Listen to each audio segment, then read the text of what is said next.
Po ideja është, thom drejtën mbres lënëse, ne mundohemi gjithmonë ta mbështetim komunitetin ton, aty ku ka shqiptar, domethënë ta përkrahim, të zhvillohemi, të ndrojmë mendime, pse jo, pse mos e përkrahim, edhe pse është mbështetje mendoj se racionale në këtë nivel.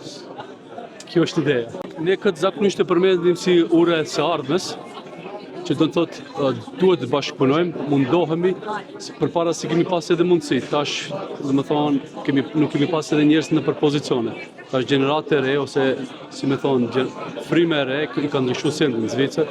E për atë besoj se vitet e ardhshme do ketë një advanced engineering ta them, ose edhe pse jo, edhe mund ta përdorim edhe lidhsen me emocionet e arkitekturës edhe kompanive të tjera. Pse jo, mendoj se do ketë progres të madh. Gjithkund ku ka shqiptar, mundohemi t'i përkrahim komunitetin ton, mundohemi t'i ndihmojmë, t'i shpalosim idejat, dhe t'rregojmë udhë konstruktive ose si më thon, shqiptarit me përpara, se përpara e dim edhe se si kemi pas këtë rrugtim, tash mendoj se jemi në vendin e duhur edhe të mbështetim, pse jo.